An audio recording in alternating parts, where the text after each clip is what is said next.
슬기로운 미디어 생활 우리 준이부터 시작하겠습니다. 있어요. 일단은 첫 번째 질문은 가장 선호하는 미디어는 무엇인지가 궁금했는데요.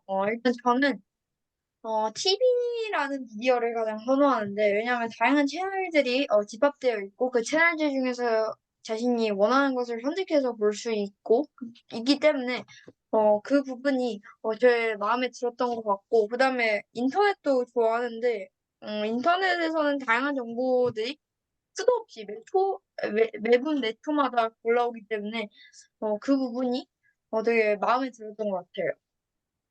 네, 지석 스님?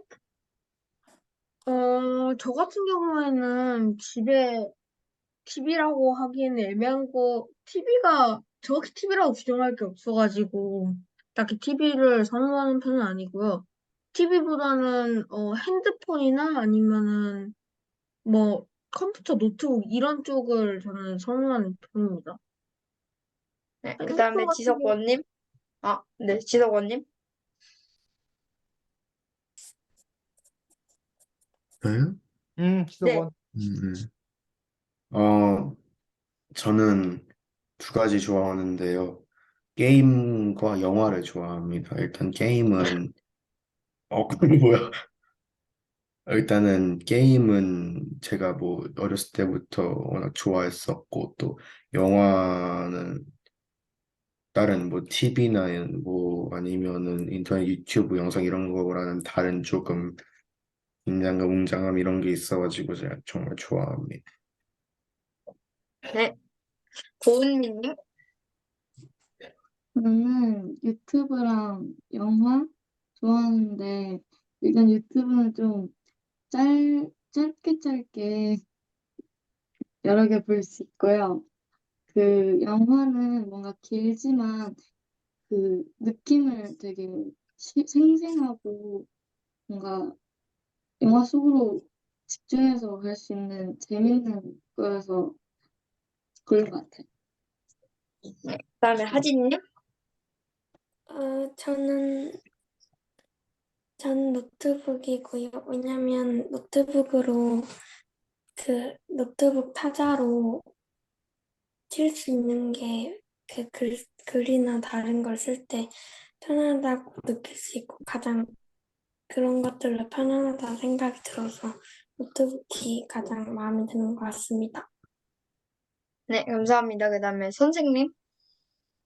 네, 저도 미디어로는 뭐 제가 제일 익숙한 미디어는 일단 책이고 그다음에 뭐 요즘에는 뭐 인터넷을 통해서 가장 많은 활동들을 한다고 생각합니다. 네, 감사합니다. 그 다음은 미디어의 가장 큰 문제점을 말씀드려주면 좋을 것 같은데요. 일단 제가 생각하는 가장 큰 문제점은 중독성이 너무 센 것 같습니다.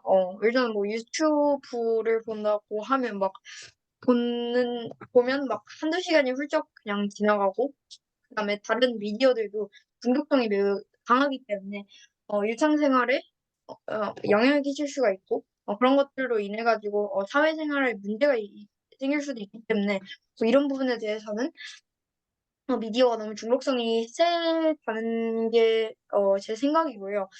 그리고 미디어에는 너무 많은 정보가 있기 때문에 너무 많은 정보가 있기 때문에 그 너무 많은 정보 속에서 어 그러니까 어 그러니까 정보가 어 거짓 정보가 많이 포함되어 있을 수가 있기 때문에 미디어에서 제- 정보를 흡수할 때 잘못된 정보를 흡수해가지고 다른 사람에게 전파하게 되면 그 부분에서 또 문제가 생길 수가 있기 때문에 그런 것들이 문제라고 생각을 합니다. 다음 지석트님? 저는 제가 얘기하려는 하는 거 주인님이 거의 다 말씀하시긴 했는데, 저 같은 경우도 일단 첫 번째로 가장 문제가 되는 건 중독성이라고 생각하고요. 이 책에서도 나왔듯이, 최근 청소년들의 스마트폰 중독과 같은 여러 인터넷 관련된 중독들이 꾸준히 늘고 있고, 또한 그리고 두 번째는 아까 말하신 것처럼 그 여러 허위 사실 같은 게 그 인터넷에 떠들고 그로 인해서 허위 사실이 아닌 것도 다 허위 사실로 보이거나 그렇게 진실과 거짓을 구별하기 힘- 인터넷상에 있는 정보는 진실과 거짓을 구별하기 힘들게 되었습니다. 그래서 그러한 문제로 인터넷에서 정보를 찾거나 그런 거는 신뢰하기 힘들다는 문제 또한 걱정하고 있는 문제 중 하나입니다. 네, 감사합니다. 그다음 지석진님, 지석원님, 잠시만요. 휴지 좀 가지고 올게요. 다른 친구들 네, 먼저 하고. 은미님, 어, 저도 앞에서 거의 다 말한 것 같은데, 미디어로 인한 중독이 심한데, 그 중독으로 인해서 여러 다툼이 많이 생기는데, 그게 가정 속에서 생길 수도 있고, 아니면 또, 아까 말했던 거짓 사실이나 이런 걸로 인해, 다른 그냥 일반적인 사람들과의 다툼도 생길 수 있어서, 이런 게 좀 안 좋다고 생각합니다.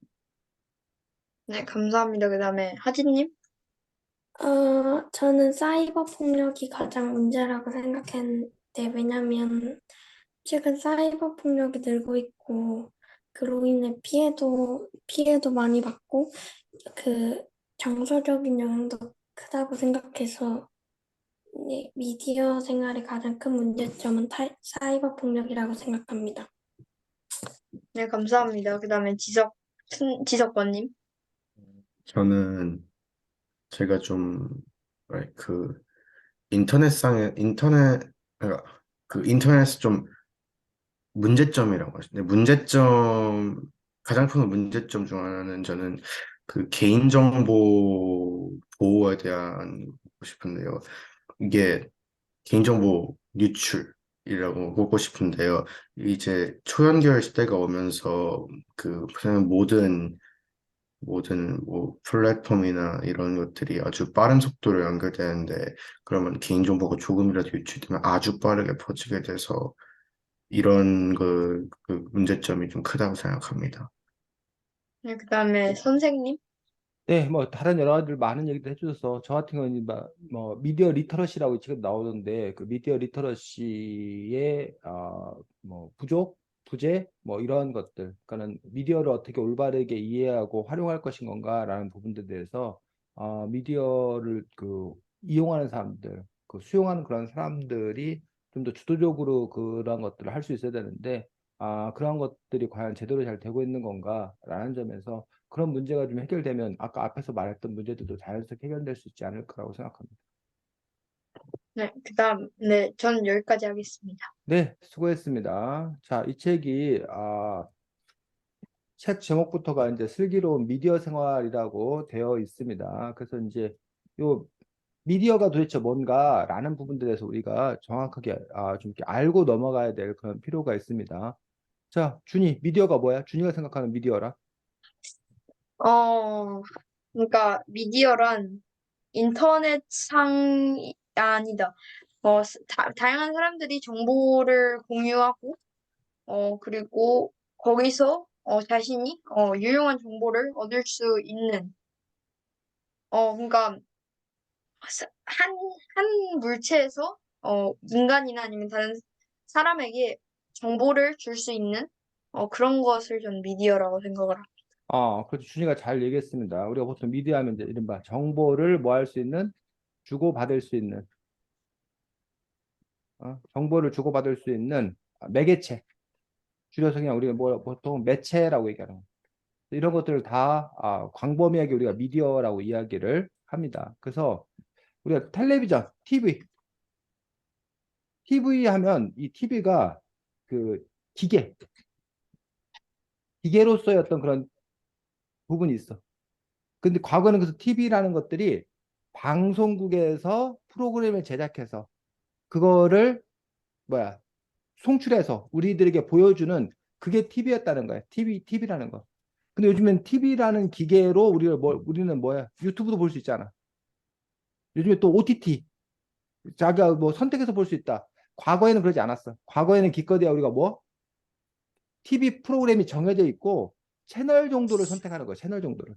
근데 요즘에는 그게 아니라 OTT 같은 경우는 채널 그 정해진 시간에 우리가 해야 되는 게 아니라 그냥 거기 컨텐츠가 있어서 우리가 보고 싶을 때 원하는 것을 자유롭게 뭐해? 클릭해서 볼 수 있는 형태로 바뀌었겠지.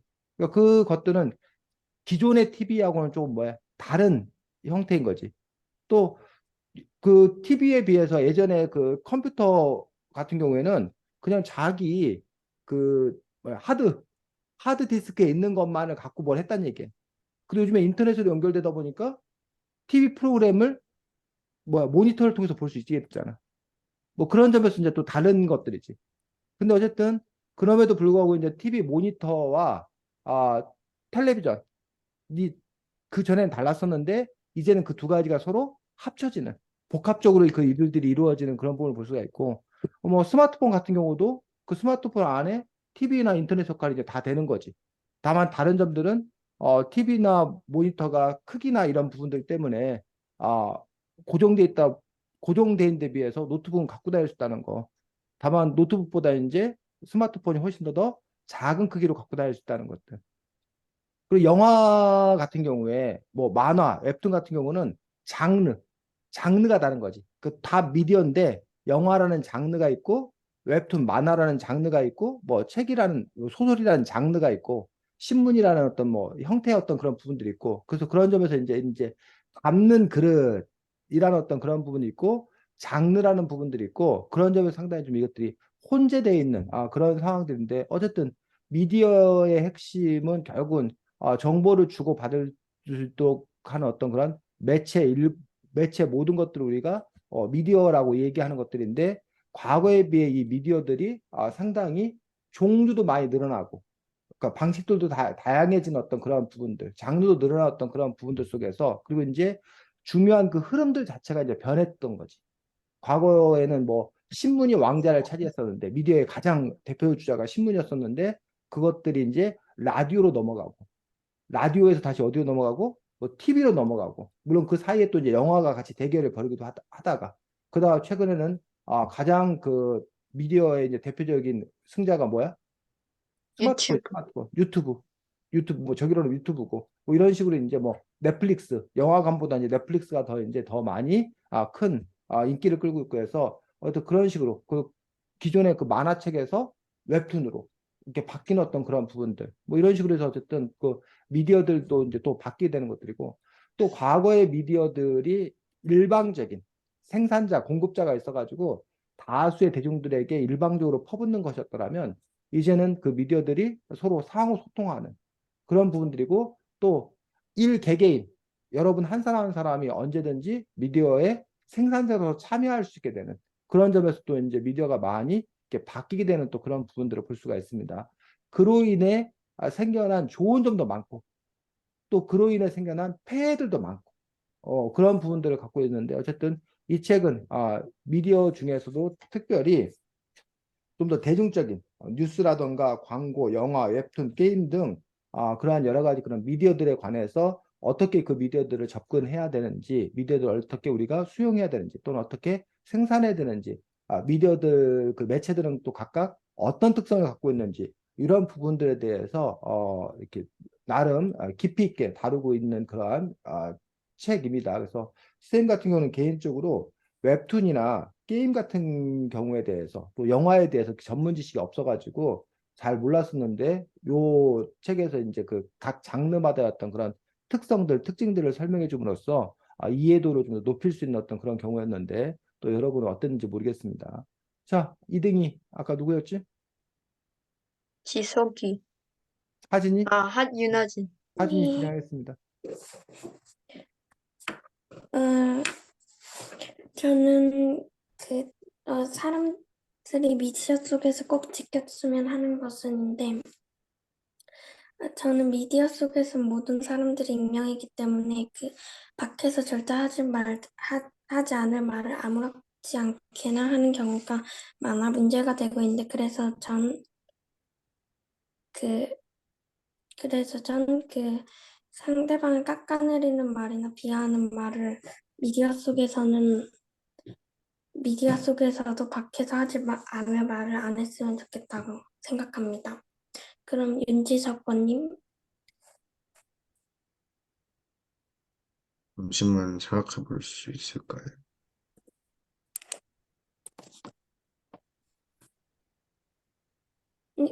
어, 그럼 좀 이따가 하겠습니다. 다른 사람부터 하지는. 그럼 박준희님, 어, 일단은 아까 말씀한 것처럼 악플은 사람의 그러니까 인신공격이나 아니면 그냥 그 사람의 자체를 깎아내리는 말, 아까 말씀하셨던 것과 같이 그런 악플들 중에 연예인들 중에서는 그 악플 때문에 극단적 선택을 한 사람들도 많이 있고 그렇기 때문에 악플은 절대 잘해야 되지 않다고 생각하고요. 그리고 어, 네, 네, 그리고 너무, 인터넷 속에서 너무 자극적인 콘텐츠나 아니면 그런 것들은, 보지 않는 것이 더 좋다고 생각하는데요. 왜냐하면, 그런 콘텐츠는 중독성을 절대 늘리게 되고, 그렇기 때문에 뭐, 미디어, 핸드폰이나, TV와 같은, 미디어의 의존도가 너무 높아지기 때문에, 그런 것들은, 보지 않는 것이 좋다고 저는 생각합니다. 네, 그럼 윤지석님, 일단은, 악플 같은 경우에는, 이게 극단적으로 말하면 범죄잖아요. 그것도 또 하나의. 그래서 일단은 기본적으로 당연히 하면 안 되는 거라고 저는 생각하고 있습니다. 그럼 고은미님, 저도 악플에 관련되긴 했지만 좀 다른 얘기인 저는 허위사실 유포 이런 거는 하지 않아야 한다고 생각하는데 그 허위사실을 유포하면 아무래도 인터넷이 빠르다 보니까 빨리빨리 다 퍼져나가는 정보가 빨리빨리 다 퍼져나가는데 그때 사실이 아닌 정보를 올려서 그게 다 퍼진다면 만약에 그 글의 당사자나 그런 사람들은 이제 곤란함을 겪으니까 허위사실 유포를 하면 안 된다고 생각합니다.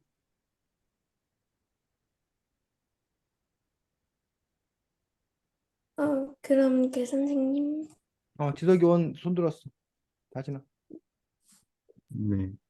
저는 우리가 미디어에서 지켜야 될 것들 중에 저작권 보호가 좀 생각이 먼저 났는데요. 그 저작권의 저작권으로 가수 같은 사람들은 먹고 사는 거잖아요. 그렇기 때문에 불법 다운로드 같은 저작권을 침해하는 행위는 인터넷에서 하지 않는 것이 좋다고 생각합니다. 네, 그럼 선생님, 네, 저는 뭐 아까도 미디어 리터러시에 대해서 얘기했었는데 우리가 그 미디어를 수용하는 그런 부분들에 있어서 그거를 그냥 이렇게 그냥 그대로 봐야 되는 것들이 아니라 이른바 비판적 수용을 할 수 있는 어떤 그런 능력들 과연 저 정보가 제대로 된 어떤 그런 정보인 건가 그래서 무조건 믿고 보는 것들이 아니라 그 정보들에 대해서 어쨌든 그 판별을 하는 어떤 그런 능력들을 길러야 하지 않을까라고 생각이 들고 그의 의도가 무엇인지 그런 의도를 파악하는 그런 힘도 필요하다고 생각이 들고 또 자기가 자기 자신을 표현하기 위해서 또 자기 자신의 어떤 신념을 나타내기 위해서 다양한 미디어를 여러분들이 활용할 수 있는 그 미디어 활용 능력을 효과적인 미디어를 제작할 수 있는 그런 능력을 또 각자가 키워 나가야 되지 않을까 생각합니다.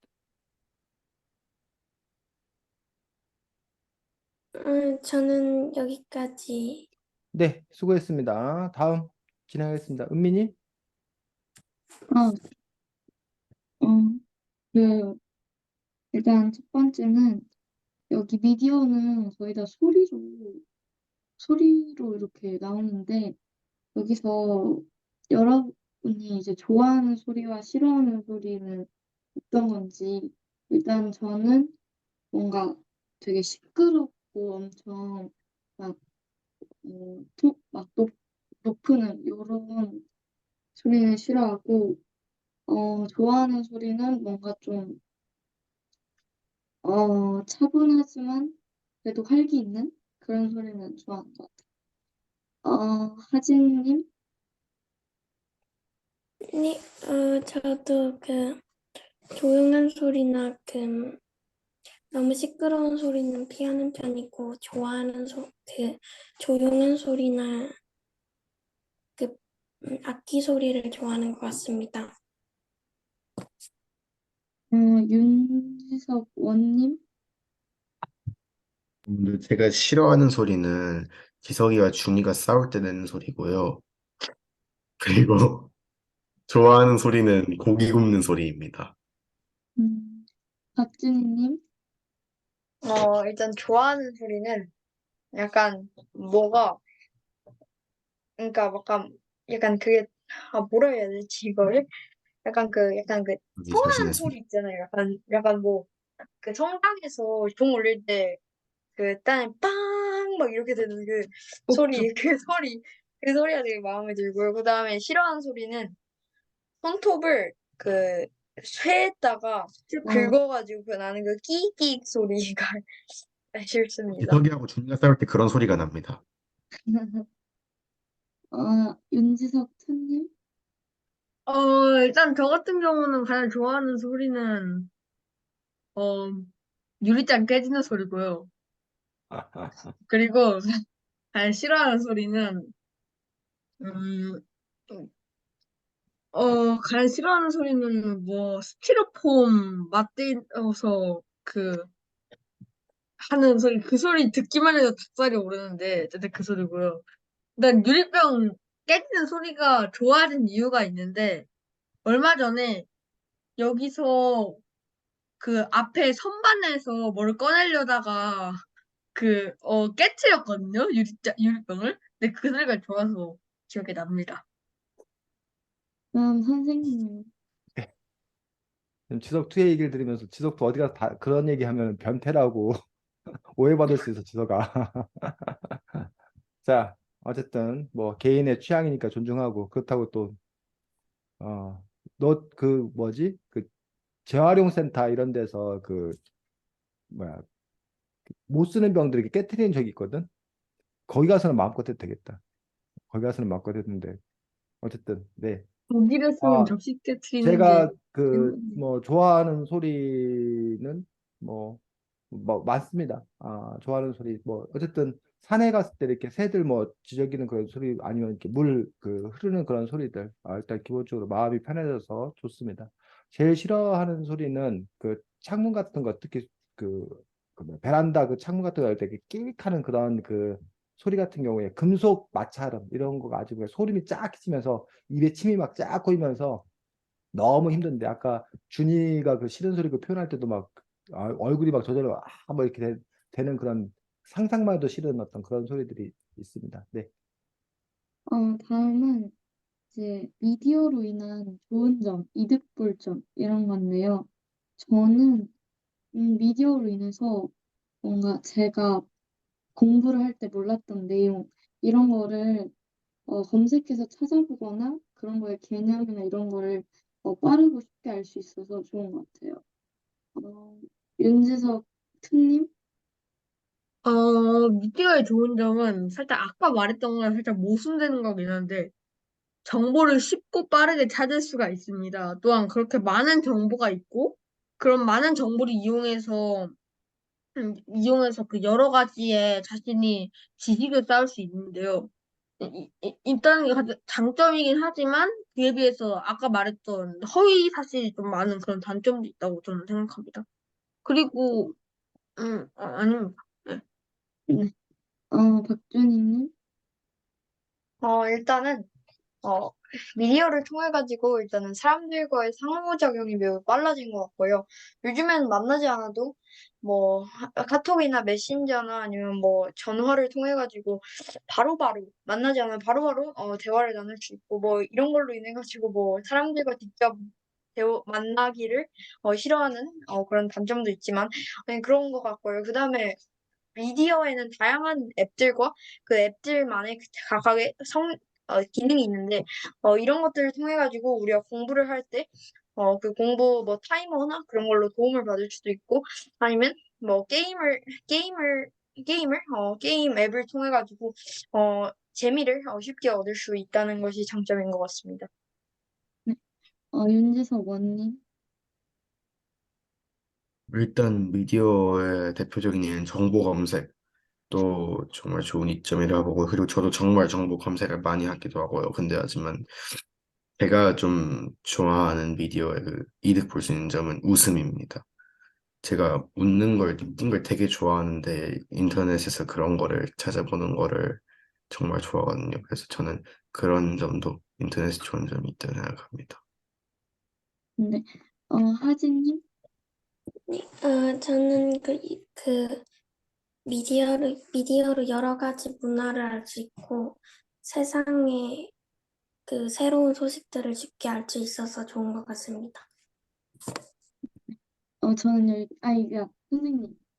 네, 그 질문 자체가 사실은 이제 각자 이제 미디어가 뭔가도 아까 처음에 얘기했었는데 미디어가 사실 우리가 말하는 거, 그다음에 글을 읽는 것부터 시작해서 스마트폰까지 모든 것들이 사실은 정보를 소통하는 매개 모든 것들이 다 미디어라고 봤을 때 미디어의 좋은 점은 결국은 우리가 서로 소통할 수 있도록 도와주는 것들이 이제 미디어의 좋은 점이라고 생각이 들고 아까 이제 각각 여러분들이 생각한 미디어들 같은 경우는 뭐 미디어 중에서 뭐 인터넷이라는 미디어, 뭐 스마트폰이라는 미디어 이런 특정 미디어의 좋은 점을 특별히 더 이야기하고 있는 것 아닌가 싶습니다. 어쨌든 미디어의 여러 가지 기능들이 있기 때문에 뭐 정보도 얻을 수 있고 그다음에 아까 지석이처럼 흥미, 재미를 미디어를 통해서 우리가 만끽할 수 있는 그런 점에서 미디어는 상당히 우리 사람의 삶에 있어서 단지 그 생존의 어떤 그 부분 외에 사람들의 삶을 더 풍요롭게 아름답게 해주는 데 있어서 아주 큰 기여를 하고 있다고 생각합니다.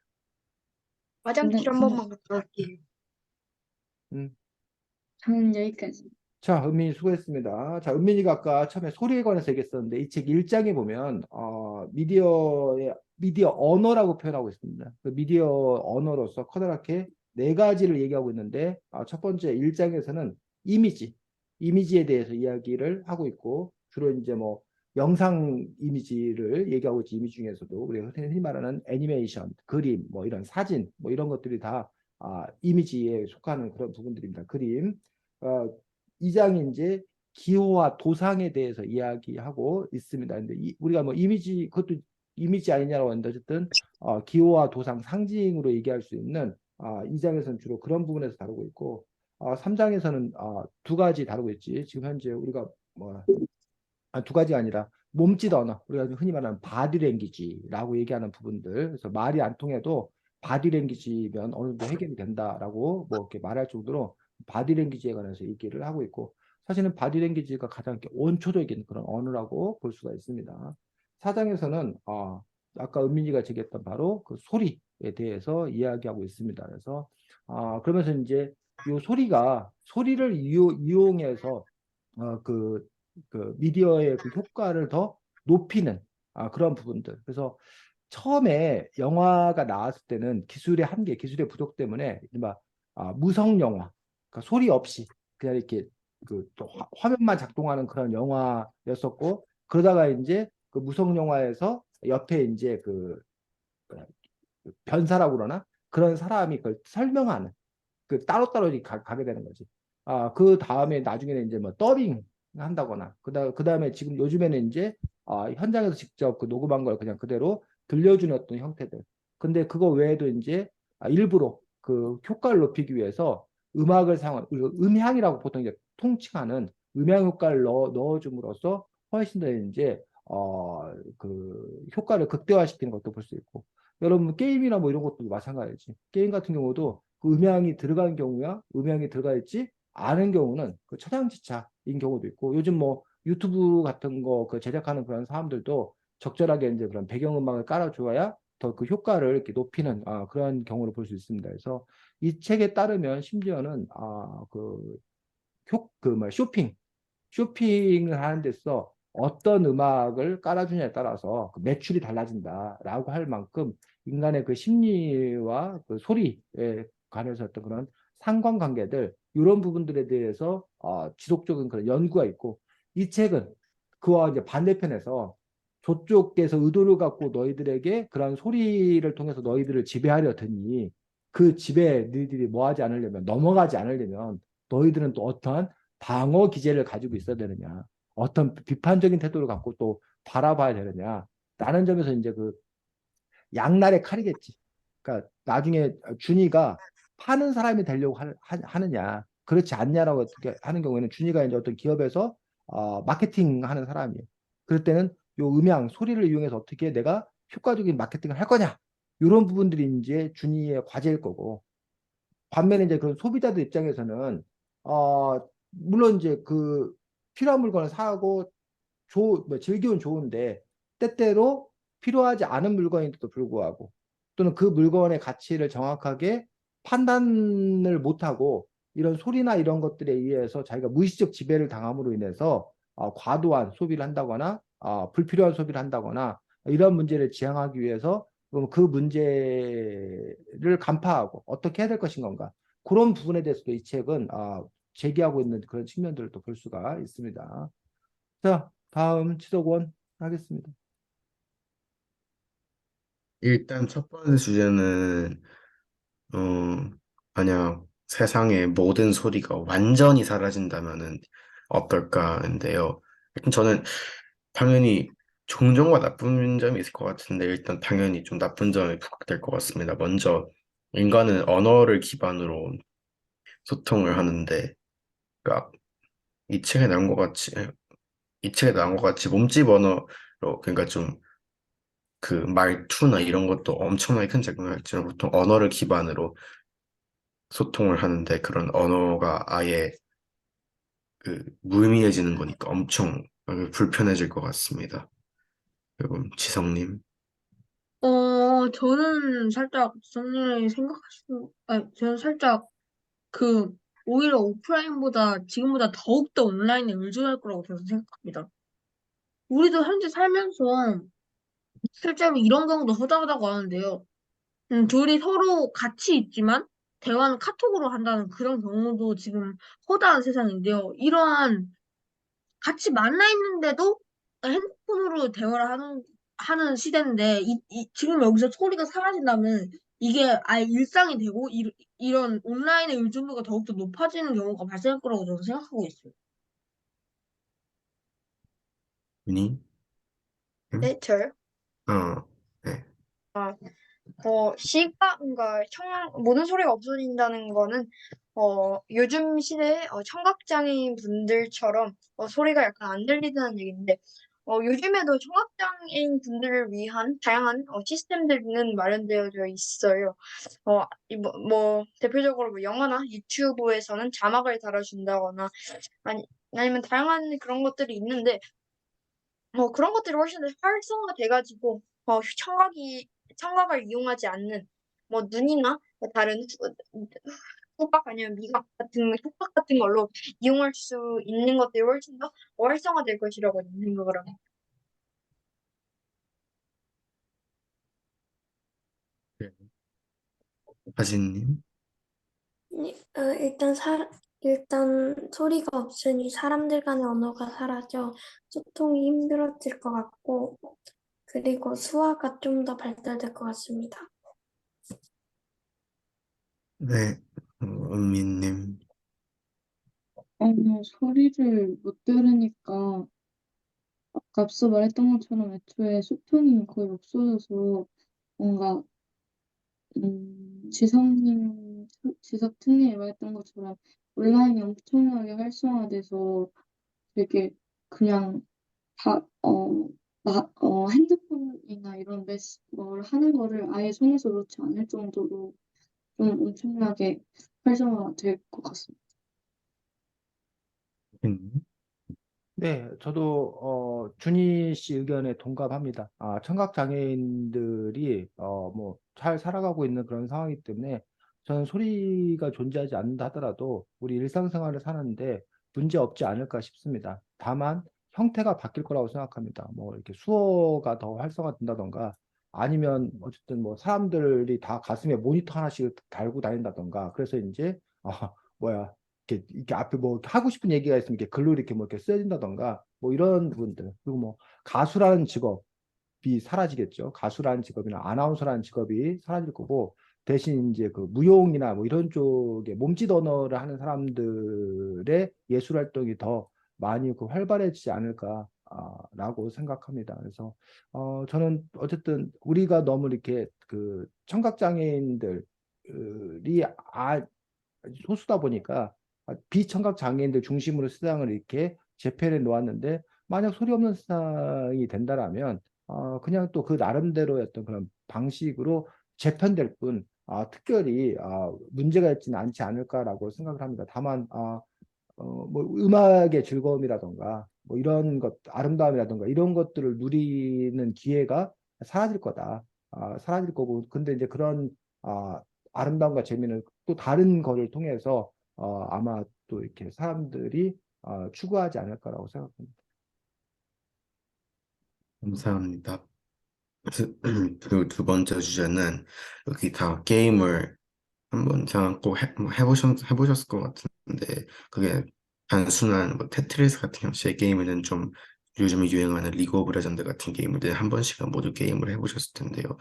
그럼 저희는 게임을 어떤 태도로 대해야 되는지 그런 거에 대해서 물어보고 싶은데요. 일단 저는 게임을 네, 그 게임 어떤 태도로 대해야 되는지 그리고 게임을 그 뭐 중독 같은 걸 방지하기 위해 어떻게 노력해야 되는지 이런 것들 물어보고 싶은데요. 일단 저는 게임을 할 때는 이 게임을 왜 하는지를 좀 알아야 된다고 생각합니다. 근데 그게 좀 쉽지는 않은 질문이긴 한데 저는 일단은 오버워치라고 하는 FPS, 그러니까 총게임을 하거든요. 근데 이 게임을 왜 하는가 생각을 해봤는데 결론은 쾌감이라는 결론에 도달을 했어요. 그래서 우리는 뭐 게임을 할 때 이렇게 일단은 자기 자신이 이 게임을 그냥 생각 없이 한 게 아니라 왜 하는지 일단 생각을 좀 해보는 게 좋다고 생각합니다. 지성님. 저희가 생각하기에 게임은 일단은 여러 사람과 같이 소통이라고 해야 되나? 그런 걸 하면서 같이 하는 게임, 하는 거다 보니까, 뭐, 여러 사람들끼리의 그, 음, 일단 처음 보는 끼리 의견 조절하든가, 뭐, 그런 여러 가지에 따라서 여러 가지에도 뭐 도움이 될 것 같다고 생각하고, 또 딱히 애초에 게임이라는 게 살짝, 솔직히 재미를 위해서 하는 거라고 저는 생각을 하는 편이긴 합니다. 네. 그럼 준이님. 네. 어, 그, 프로게이머처럼 자신의 직업을 게임으로 삼는 사람 말고는 거의 대부분이 게임의 목적이 재미잖아요. 아까 지성님이 말씀하신 것처럼. 그렇기 때문에 근데 이 재미가 한도를 넘어가게 되면 그러니까 재미를 계속 경험하게 되면 결국에 이 재미는 점점 적어질 것이고 그럼 결국에는 거의 0에 가까운 재미를 느끼게 될 것인데 그렇기 때문에 게임은 재미를 위한 것이기 때문에 이 재미를 계속 유지하기 위해서는 적당한 시간과 어, 한정량을 정해놔가지고 일주일에 몇 시간, 뭐 하루에 몇 분, 뭐 이 정도로 정해놔가지고 이렇게 게임을 하는 것이 훨씬 더 오랫동안 게임을 즐기기 위한 방법일 것 같고, 네, 방법일 것 같기 때문에 시간을 정해놓고 하는 게 가장 중요하다고 생각합니다. 혜진님. 아, 일단 저는 게임에 대한 정보나 제작자에 대해 좀 알아볼 것 같고요. 그리고 게임 중독 방지를 위해선 박준희 님이 말씀하신 것처럼 시간을 미리 시작할 때 미리 정해놓고 하는 게 좋을 것 같다고 생각합니다.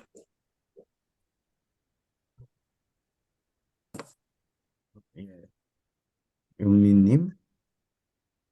저도 뭔가 하시님처럼 게임에 관한 정보나 이 게임이 어떤 게임인지 이런 걸 먼저 알아본 다음에 이제 괜찮으면 내 게임을 할 것 같은데 아까 박주희님이 말한 것처럼 그러니까 게임은 단순히 놀이라고 생각을 하는데 뭔가 이 놀이도 이제 뭔가 한계 선을 정해놓고 저희가 놀잖아요.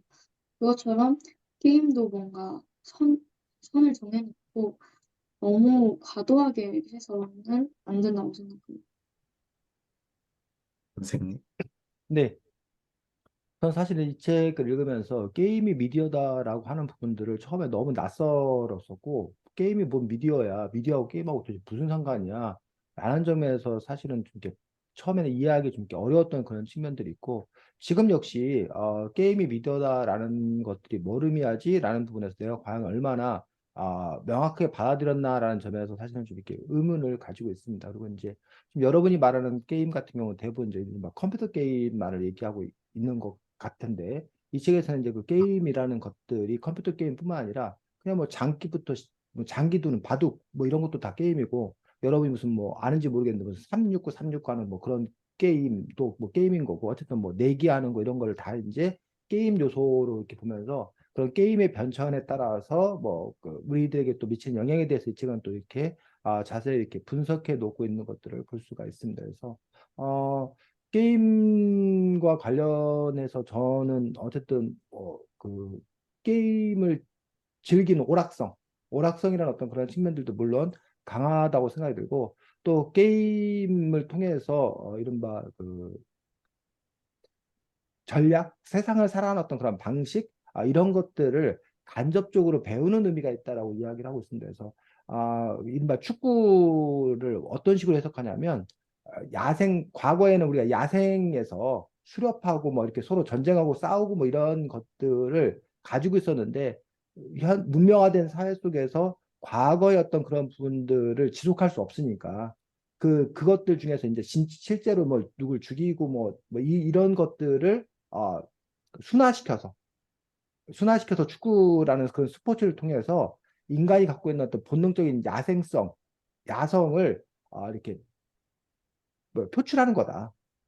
그래서 그런 스포츠 활동이 필요한 거다. 라고 그렇게 또 이렇게 해석하는 사람이 있듯이, 그렇다면 게임이라는 걸 통해서 그 사람들이 각자 갖고 있는 어떤 그런 그 야성 이런 것들, 누군가를 싸우고 아까 뭐 지석이가 뭘 깨트리면서 느끼는 쾌감과 그 소리를 뭐 좋아하는 그런 것들을, 근데 이제 실제 있는 것들을 이렇게 깨트렸을 경우에 물리적인 충격이나 문제가 될 수 있기 때문에, 근데 어쨌든 그 게임 안에서 가상 공간 안에서 깨트림으로써 뭐 이렇게 대리 만족을 느낀다던가 쾌감을 느낀다던가 뭐 이런 요소들이 있기 때문에 그런 점에 있어서 이제 좀 이렇게 의미가 있지 않냐. 그리고 이제 게임이라는 형태를 통해서 아까 말했듯이 뭐 전략을 짠다던가 뭐 이렇게 실제 어떤 그런 사회 경험들을 대리 경험을 한다던가, 그런 점에서 이제 게임이 우리 인간의 삶을 더 이렇게 풍요롭게 해주는, 더 잘 살 수 있도록 도와주는 부분에서도 분명히 역할성을 할 수 있다. 그래서 과거에 이제 게임 중독된다, 게임하면 나쁘다, 게임은 너무 폭력성을 기른다라는 어떤 그런 부정적인 그런 방법으로 우리가 게임에 대해서 생각을 해왔었는데, 이 책 저자의 어떤 그런 주장들처럼 게임도 그냥 우리 인간이 이용할 수 있는 여러 미디어 중에 하나다라고 이렇게 보고, 그 미디어를 우리 인간이 주체적으로 어떻게 효과적으로 활용할 것인 건가, 이런 부분들을 고민하는 것들이 더 낫지 않나라는 그런 뭐 저자의 주장에 동의하는 편입니다. 알겠습니다. 다 한 거야? 네. 수고했습니다. 지속2 네, 할 거면 저, 하고, 네, 원래 기회 할게요. 안 주려고 했었는데 할 거면 하고, 원래대로 안 할 거면 안 하고. 저 같은 경우에는 일단은, 아까 여러 개가 나왔는데, 이게 안 나왔더라고요. 일단은, 그, 저는 광고에 대해서 얘기하려고 하는데, 혹시 기억에 남는, 이제 여러 광고들을 살면서, 뭐, 500개? 막 그렇게 하루에 500개씩 막 그렇게 광고를 본다고 하잖아요. 근데 이러한 광고들은 늘 수업도 없이 많이 봤을 텐데, 그중에서 가장 기억에 남는 광고가 무엇인지 좀 묻고 싶습니다. 저 같은 경우에는, 그, 일단 첫 번째로는 재밌는 광고가 먼저 떠올랐는데요. 가장 재밌다고 생각했던 광고는 스노우 광고 중에서, 그, 살짝 그 스노우 광고 중에서 그 조선시대를 패러디하는 그런 광고 내용이 나오는데 저는 그런 그 광고가 가장 재밌다고 생각하고 두 번째 같은 경우에는 살짝 일단 인상이 되게 깊게 박혔던 광고인데요. 이거는 그 세계 그 공익 광고인데 그 에반이라는 공익 광고인데요. 이 공익 광고 같은 경우는 미국에서 총기 사고를 그 총기 사고가 그 아무도 모르게 일어난다는 그런 내용을 설명해주는 광고인데 그 팀이 기억에 남아서 그 광고도 네 인상 깊게 봤던 것 같습니다. 네, 준이님?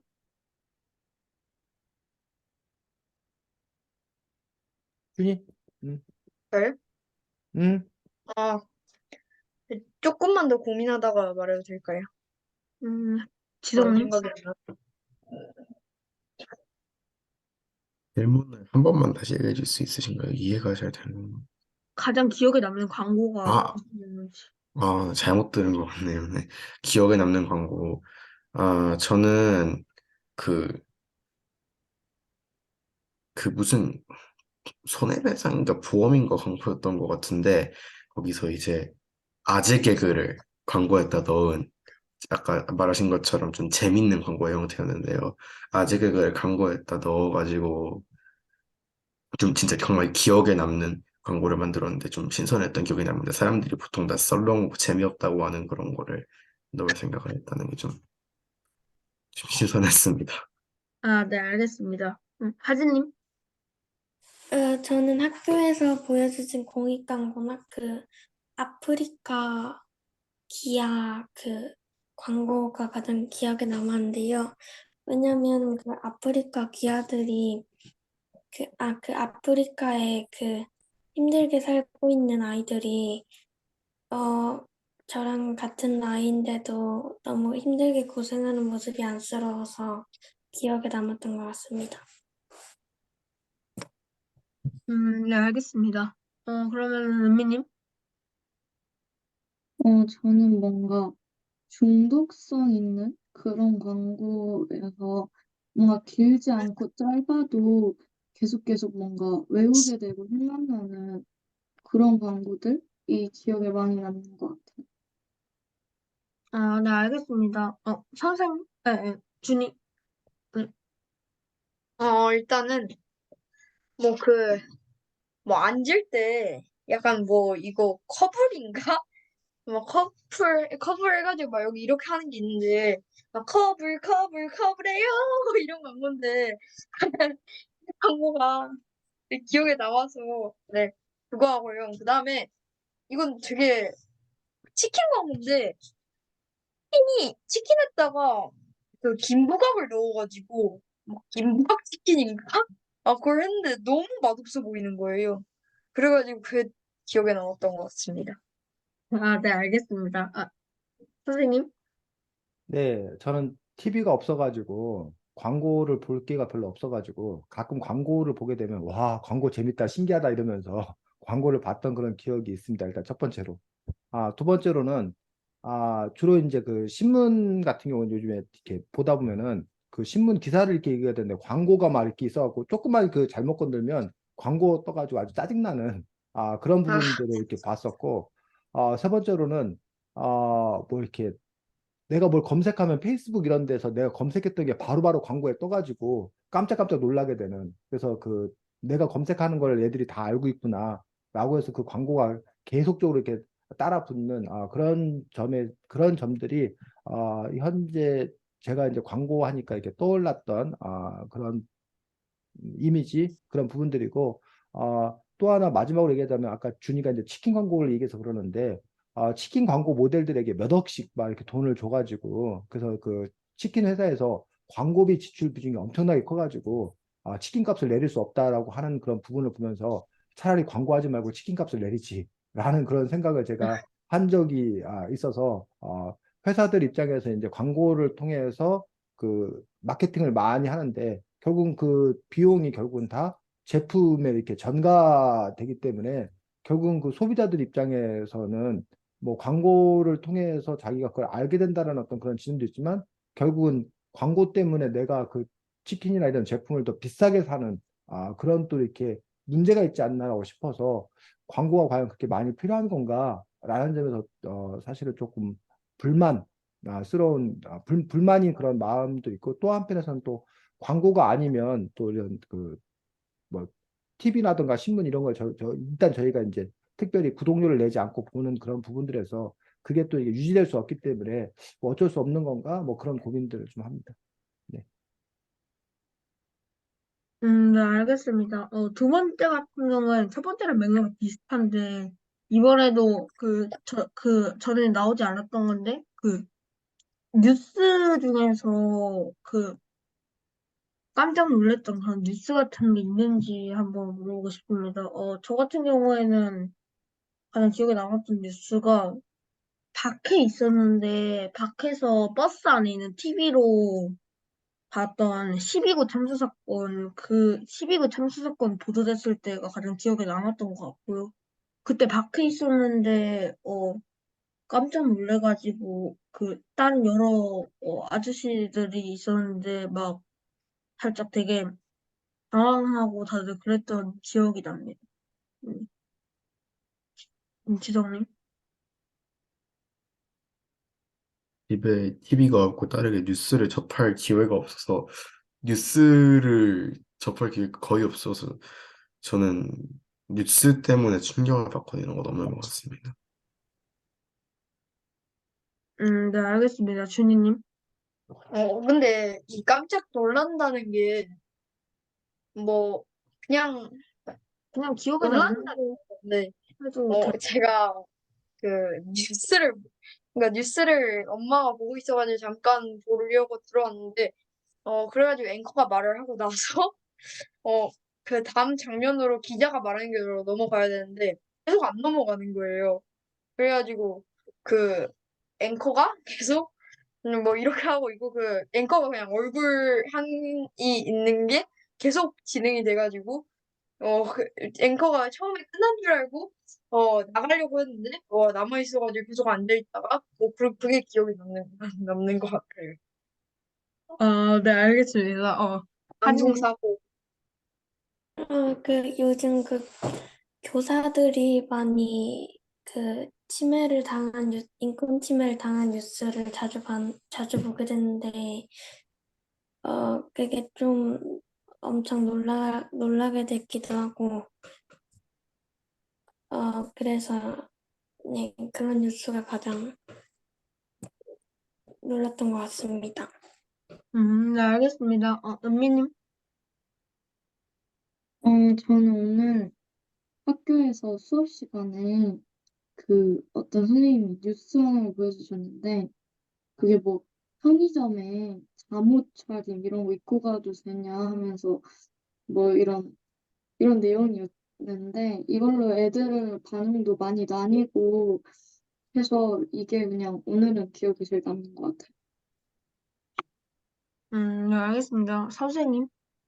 네, 저는 뉴스를 즐겨 보는 편이고 또 뉴스를 즐겨 읽는 그런 편입니다. 근데 이제 가끔 뉴스를 보다 보면 특히 이제 인터넷 뉴스 같은 경우에 낚시성으로 이렇게 낚으려고 하는 어떤 그런 제목들 보면서 짜증 나면서도 어쩔 수 없이 또 그 궁금한 마음 때문에 이렇게 클릭하는 저 자신이 너무 미울 때, 뭐 일단 그런 것들이 생각이 나고, 두 번째로는 뉴스 제목이나 이렇게 그 신문사에 따라서 그 언론에 따라서 그 어떤 사건에 대해서 그 제목을 잡는 거를 너무 이렇게 교묘하게 한쪽 편을 들어서 그 이익을 반영해서 제목을 잡는 거를 보면서 때로 이렇게 화가 나는 그러한 경우들이 뭐 있었습니다. 그래서 뭐 뉴스 그리고 또 하나 뭐 얘기를 하자면 과거에는 어쨌든 그 뉴스에 의존했었는데 근데 이 뉴스의 속보성 이런 빨리 소식을 전하고 싶을 때 뉴스는 이제 어쨌든 기자가 그걸 취재해서 기사로 작성하는데 시간이 걸릴 수밖에 없기 때문에 그 부분에서 이제 오히려 뉴스보다는 요즘에 뭐 트위터가 이제 이름을 바꿔가지고 뭐로 바꿨더라 뭐 X인가 뭘로 네, 바꿨던데 XX 맞아요, X. 그래서 트위터, 과거에 이제 어떤 트위터 이런 데 들어가거나, 페이스북 원래 이런 SNS를 들어가면 그 실시간으로 그렇게 현장에 있는 사람들이 그 소식을 전해주기 때문에 오히려 과거에는 뉴스에만 의존했다면 지금은 그 뉴스에 의존하지 않는 그런 점들 또는 뭐 아예 그냥 유튜브가 생중계를 해주는 그런 경우들이 많기 때문에 뉴스 소식을 꼭 기다리지 않고도 그런 점에서 어쨌든 뉴스의 그런 역할성도 이런 것들이 과거에 비해서는 조금 이렇게 줄어드는 그런 측면들이 또 있지 않나라고 생각합니다. 네, 알겠습니다. 그리고 저 갑자기 생각난 건데, 그, 옛날에 등교하기 전에 어머니가 켜는 뉴스 보고 있었는데, 앵커 이름이 박준이어서 기억에 남았던 적이 한 번 있었습니다.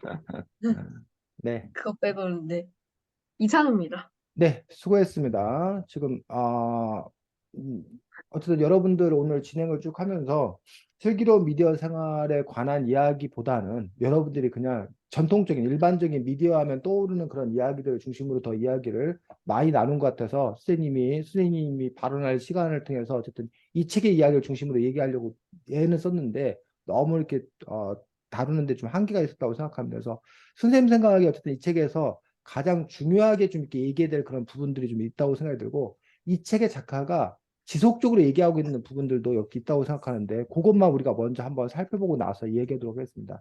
174, 175쪽 게임에 관한 이야기부터 우리가 먼저 한번 살펴보도록 하겠습니다.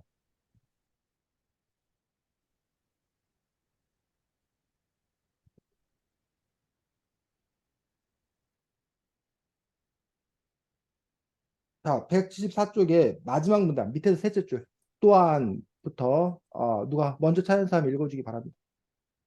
174쪽 밑에서 셋째 줄 선생님 이 책 기준이야. 요 책 기준. 지석 원 찾았으면 읽어주죠. 게임에 대한 비판적 접근은 사회의 문제점을 알 수 있는 많은 단서를 제공한다.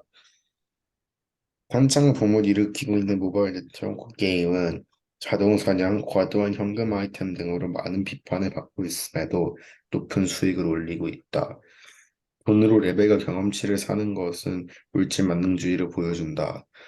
이를 통해 남보다 높은 지위를 누림으로써 얻은 쾌감은 1등부터 꼴찌까지 순위를 정하는 것에 익숙한 우리 모습을 반영한다. 교과서에선 문학 작품을 읽고 비평을 분석하듯이 게임 역시 게임이 가진 사회성에 대한 비판을 필요로 한다. 그리고 이러한 게임의 미디어성은 시대가 흐를수록 더욱 중요해질 것이다. 디지털 네트워크 사회로 나아가는 우리 사회의 현상을 읽고 해석할 수 있는 힘은 게임을 비판적으로 바라보는 데서 시작한다. 물론 우리 속의 본질이 또한 있어서는 안 된 게임의 가치이다. 여러분이 비판과 논리를 동시에 할 줄 안다면 세상을 이해하는 지식고도 새로운 방식의 공부가 될 것이다. 라고 읽었습니다. 그 다음에 149쪽 보겠습니다. 자, 지금 여러분들에게 읽으라고 하는 글들의 공통점을 여러분들이 생각하면서 그 부분을 얘기하면 됩니다. 149쪽에 자, 148쪽 마지막 문단 밑에서 여섯 줄 이처럼부터 지속 원 말고 또 다른 사람 찾은 사람 읽어보겠습니다. 148쪽 밑에서 여섯째 줄. 읽어줘. 은민이 이처럼. 이처럼 카메라의 시선 혹은 시점이 가지는 힘은 강력하다. 우리는 카메라가 비추는 대로 대상이나 사건을 바라본다.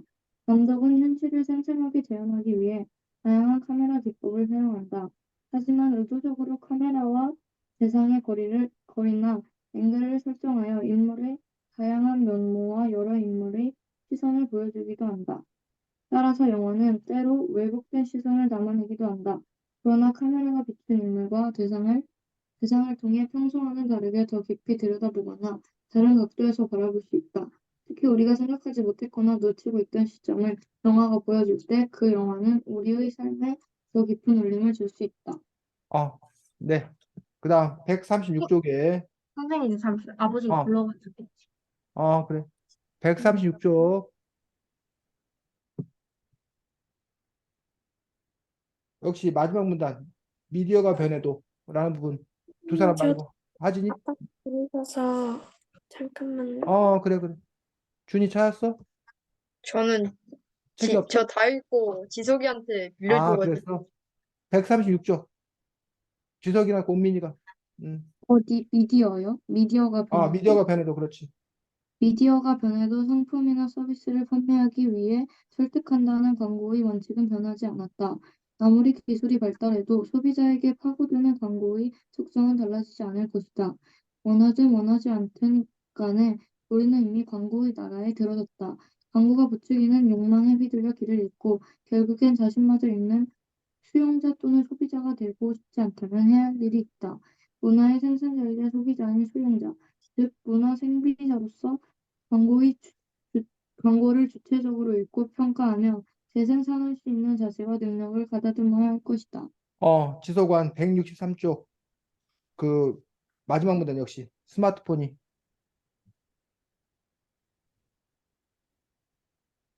스마트폰이 우리 일상을 파고든 만큼 웹툰도 우리와 더욱 가까워졌다. 재미를 위해서, 감동을 위해서, 웹툰을 그리기 위해서, 혹은 소통을 위해서와 같이 웹툰을 즐기는 이유는 다양하다. 지금부터는 여러분도 웹툰을 보면서 이야기가 어떤 방식으로 표현되는지, 작가가 전하고자 하는 메시지는 무엇인지, 우리의 일상과 사회가 어떻게 그려지는지 생각해보자. 때로는 댓글을 통해 작가에 다른 독자들과도 감상을 나누어 보자. 더 나아가 직접 웹툰을 그려보면서 웹툰 작가를 꿈꿀 수도 있다. 이미 여러분은 현재 웹툰 문화와 산업의 중심인 중요한 향유자임을 알기를. 느낌표. 지금 쌤이 한 네 부분 정도를 읽자고 했었는데 요 네 부분 글들의 공통점이 뭐예요? 슬기로운 미디어 생활에 대해 얘기하고 있어요. 그러니까 그 슬기로운 미디어 생활이 뭐냐고. 어, 여러 사람하고 상호작용하는 것. 은민이는 뭔가 가깝, 뭐라 해야지? 뭔가 여러 방식으로 하는 거? 자, 뭐 아까도 쌤이 뭐 앞에서도 얘기했었는데 결국은 주체적으로 읽고 평가하며 재생산할 수 있는 자세와 능력이라는 그런 부분들. 즉 우리가 그냥 일방적으로 수용하는 것에서 벗어나서 그들의 의도가 무엇인지, 그걸 우리가 어떻게 해석할 것인지, 그게 우리 사회에 어떤 영향을 미치는지, 내 삶에 어떤 영향을 미치는지에서 여러분들이 주도적으로 그런 여러 가지 매체들을 소비할 수 있어야 된다라는 것들이 이 저자가 끊임없이 얘기하는 그런 부분들이고, 그러려면 먼저 그 미디어의 특성에 대해서 제대로 잘 알아야 된다라고 주장하기 때문에 이 책에서는 여러 가지 미디어의 그런 특징들을 설명해주고 있는 걸로 볼 수가 있습니다. 그래서 이 책의 프롤로그 앞에 보면 미디어 리터러시라는 말에 대해서 나오는데 선생님이 이게 쪽수를 어, 여기인데 이게 쪽수가 어떻게 되는 건지 모르겠네. 쪽수를 어떻게 산해야 되나? 디지털 온주민으로 살기라는 그러니까 프롤로그 중에 소제목이 디지털 온주민으로 살기가 있거든. 그 중에서 한 장 넘기면 현민이 선생님 그냥 재밌게 보고 즐기면 되는 것 아닌가요? 라고 했을 때 국어쌤이 조금 어렵지만 미디어 리터러시라는 말이 있어요 하고 이제 그걸 찾은 사람이 한번 읽어줄까? 미디어 리터러시라는 말이 있어요 라고 된 부분. 조금 어렵지만 미디어 리터러시라는 말이 있어요. 미디어가 적용하는 방식과 미디어로 전달되는 내용의 의미를 정확하고 비판적으로 이해할 수 있는 능력, 그리고 미디어를 사용해 의사소통하며 정보와 지식을 얻어 활용할 수 있는 능력을 말해요. 결국 여러분의 현재와 미래에는 미디어를 읽고 생산해내는 미디어 리터러시가 필요한 거죠. 그렇지. 그래서 그 부분, 이게 사실은 이 책의 가장 핵심인 거고, 슬기로운 미디어 생활이란 결국 다른 말로 봤을 때 미디어 리터러시, 그러니까 미디어 리터러시의 능력을 획득한 거. 그런 사람들이야말로 슬기로운 미디어 생활을 즐길 수 있다라고 이 책의 저자는 주장하고 있는 것들을 볼 수가 있습니다. 그래서 선생님 같은 경우는 이제 뭐 만화나 웹툰이나 똑같은 거 아니야? 뭐 종이에서 그냥 화면으로 옮기는 거 아니야? 라고 얘기했었는데 이 웹툰 같은 경우도 이렇게 스크롤 우리가 이렇게 위로 이렇게 보잖아. 과거에 우리 책 같은 경우는 이렇게 보잖아. 이렇게 한 장씩 넘겨서 이렇게 보잖아. 그리고 이게 그 뭐야 컷 잘라가지고 보는데 이게 컷으로 나뉘는 게 아니라 이렇게 스크롤 하게 되면서부터 뭐 공격할 때 야 하는 거 이렇게 쫙 그 표시를 뭐 이렇게 한다던가 그런 뭐 이렇게 총알이 뭐 이렇게 빗발치게 쏟아지는 어떤 그런 장면이라던가 이런 표현의 영역이 더 확장된 그런 측면이 있었다라는 거야. 그러니까 그런 점에서 이제 웹툰과 그 만화라는 것들의 그 공통점도 있지만 그 웹툰이라는 그 미디어가 갖고 있는 그런 특성을 제대로 잘 살렸을 때 그 미디어가 더 효과를 발휘한다는 거지. 그래서 이제 사실은 이제 그 영화는 영화의 문법이 있는 거고 책은 뭐 책의 문법이 있는 거고 그런데 어쨌든 그 매체가 갖고 있는 특성을 가장 잘 살려서 어? 그 창작자는 그것들을 표현할 수 있어야 되고 그 자유자재로 갖고 놀 수 있어야 되고 반면에 그것들을 수용하는 사람들 입장에서는 그 사람이 그걸 얼마나 잘 뭐 일단 가장 기본적인 자세는 그냥 즐기면 되는 거지. 게임을 재밌게 즐기고 영화를 재밌게 보고. 그런데 단지 그런 그 수동적인 그런 입장에서 벗어나서 그 영화가 특별히 다른 영화에 비해서 더 그 성공적인 이유가 무엇이냐? 도대체 어떤 요소가 더 잘 된 거냐? 아까 말했던 뭐 음향 효과를 제대로 잘 살렸냐? 그 감독이 무슨 뭐 카메라 웍이 더 좋았냐? 아니면 무슨 뭐 소품 뭐 이런 것들을 더 정확하게 잘 활용했냐? 이런 부분에 대해서 여러분들이 알면 조금 더 그것들을 제대로 즐길 수 있을 거다라는 것들이 이 책 저자의 주장입니다. 근데 이제 물론 그것이 선생님 생각에는 꼭 좋은 거 아니야. 왜냐면 그 선생님이 참치 좋아해? 참치회가 있는데 좋아. 선생님 과거에는 냉동 참치를 좋아했어. 아주 값싼 냉동 참치를. 그래갖고 선생님 친구들이 이해를 못했어. 제일 싼 부위를 좋아해서. 그러면서 근데 선생님 생각에는 왜 그걸 비싼 돈을 주고 먹는지 이해할 수 없었어. 근데 쌤 친구들이 자꾸 이제 아유 뭐 먹어봐 하면서 이제 자꾸 이제 무슨 스페셜 뭐 무슨 뭐 이렇게 자꾸 이제 비싼 거 이렇게 먹는 거야. 근데 이제 그 맛에 이제 그러면서 자꾸 뭘 알려주는 거야. 이게 무슨 뭐 담백한 맛이 있고 이게 무슨 뭐 기름기가 많아서 뭐 어쩌고 막 이렇게 알려주는 거야. 그래서 자꾸 이제 그 맛에 길들여지다 보니까 냉동 참치가 맛이 없어지는 거야. 그러면 이제 안 행복해져. 오히려. 그러니까 지금 이 쌤이 실제로 어? 이제 아니, 그, 쌤이 이 소리를 얘기하는 이유가 뭐냐면 그 절대음감을 갖고 있는 사람들이 좋은 음악을 만들 수 있어. 근데 그 사람들 입장에서는 이제 조금만 그 뭐야 이렇게 부조화를 이루는 불균형을 이루는 음악 소리가 그 사람들한테는 너무 소음인 거야. 너무 싫은 거야. 그러니까 그게 근데 선생님한테는 그게 이해가 안 돼. 이 사람도 이 소리도 괜찮고 저 사람도 괜찮고 그냥 다 괜찮은 거야. 그러니까 괜찮은 게 훨씬 많은 거야. 그런데 그 사람들 입장에서는 좋은 거, 좋은 것만 좋고 나머지는 뭐 한 거야? 나쁘다. 안 좋은 거야. 그런 점에서 이제 자기가 즐길 수 있는 어떤 그런 폭이 좁아지는 것. 그 가장 좋은 것만 즐기는 것. 그걸 과연 좋다고 봐야 되는 것인지 아니면 그냥 둔감해가지고 한 50점만 넘으면 다 좋은 걸로 봐야 되는 건지 그런 점에서 그것도 이제 어쨌든 또 다른 맥락인 어떤 그런 차원들을 갖고 있는데 어쨌든 간에 이 책의 저자는 미디어에 관해서 우리가 어떤 태도들을 가져야 될 건가에 대해서 이야기하고 있는 부분들을 볼 수가 있습니다. 아까 지석이가 뉴스 얘기를 했기 때문에 그 뉴스 얘기만 잠깐 더 보고 우리가 마치도록 하겠습니다. 그래서 113쪽 잠깐 보겠습니다.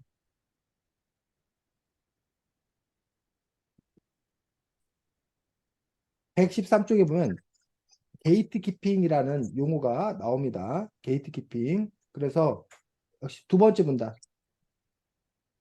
다섯째 줄, 위에서 다섯째 줄 읽어보겠습니다. 지석원. 3쪽이죠. 113쪽. 뉴스 가치가 네. 있다고 판단한. 뉴스 가치가 있다고 판단하는 사건이어도 모든 언론사에서 같은 비중으로 보도를 하지는 않는다. 뉴스는 어떤 과정을 거쳐 보도되는 걸까? 뉴스는 여러 관문을 거쳐서 우리 옆에 오게 된다. 기자가 어떤 사건을 취재하면 신문사에서는 편집회의, 방송국에서는 보도회의를 한다. 이 회의를 통해 어떤 사건을 보도할지 결정하며 뉴스의 내용을 수정할 때도 있다. 또 사건을 얼마나 중요하게 보도할지를 달라지는데 중요도에 따라 분량과 순서가 정해진다. 이렇게 뉴스를 선택하고 수정하면 뉴스의 성격과 비중을 결정하는 과정을 게이트키핑이라고 한다. 그래서 게이트키핑이라는 단어가 나오는데 뉴스를 선택하고 수정하며 뉴스의 성격과 비중을 결정하는 과정 이걸 보고 이제 게이트키핑이라고 해서 게이트키핑이 있기 때문에 방송국의 어떤 그런 뉴스라던가 중요한 신문사의 뉴스가 신뢰성을 확보할 수 있는 거예요.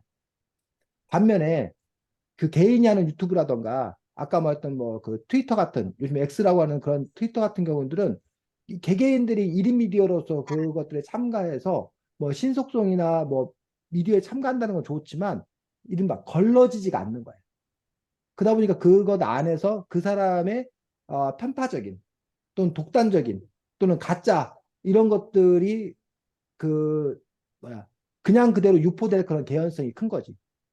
반면에 이런 그 중요한 언론사 같은 경우는 이 게이트 키핑이 이루어지기 때문에 걸러지는 거, 걸러지는 거.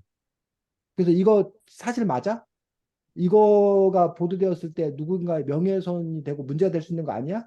이게 중립적인 거야? 등등의 여러 가지 어떤 그런 장치를 둠으로써 게이트 키핑을 두면서 이른바 신뢰할 수 있는 어떤 그런 부분에서 갖는 장점을 갖고 있어. 그래서 만약 그런 중요한 언론사에서 잘못된 뉴스라든가 문제된 뉴스를 내보냈다. 그러면 그 사람들 같은 경우는 그 게이트 키핑이 제대로 이루어지지 않는 거고 더 큰 책임을 져야 된다는 거예요. 반면에 게이트 키핑이 갖고 있는 문제점은 그러다 보니까 그 생생한 살아있는 그런 보도를 못하는 거야.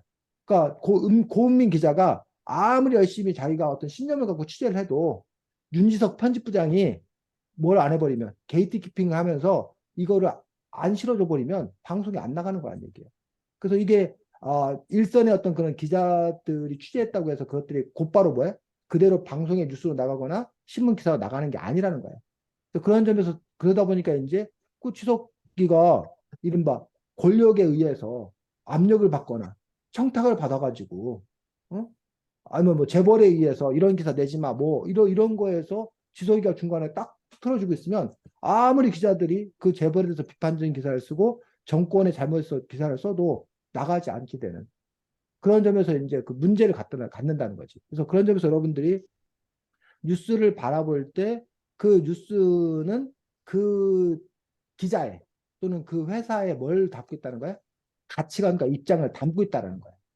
그리고 그래서 그 뉴스가 절대적인 보편적인 지시를 담고 있는 것이 아니라 누군가의 이익을 대변하고 있는 누군가의 관점을 대변하고 있는 그런 기사라는 거지. 그래서 아까 누군가가 그 교권 침해 관련되어서 최근에 그 뉴스 보도에 대해서 얘기를 많이 했었는데 지금 교원들이 심지어는 극단적 선택을 하는 그런 안타까운 일이 벌어졌는데 근데 문제는 그런 극단적 선택이 최근의 일이 아니라는 거야. 작년에도 있었고 재작년에도 있었고 몇 년 전부터 계속 있었던 일들이라는 거야. 근데 그때는 그런 뉴스가 거의 안 나왔어. 반면에 무슨 뉴스가 더 많이 나왔냐? 학대당하는 아동들에 대한 뉴스가 훨씬 많이 나왔어. 그리고 교사들의 잘못에 관한 이야기가 훨씬 더 많이 나왔어. 그때는.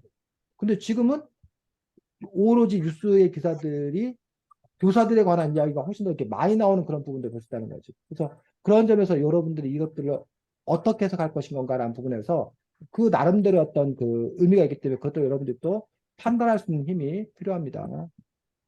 잠깐만 전화가 와서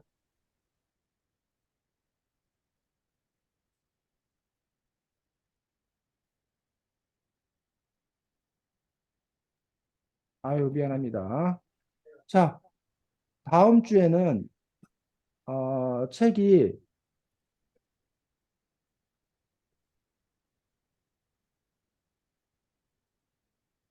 어, 누가 뭐래도 내 길을 갈래라는 책입니다. 누가 뭐래도 내 길을 갈래라는 책이어서 그 책 가지고 다음 주에는 함께 볼 수 있도록 하겠습니다. 자, 수고 많았고 다음 주에 보겠습니다. 안녕. 안녕히 계세요. 그래.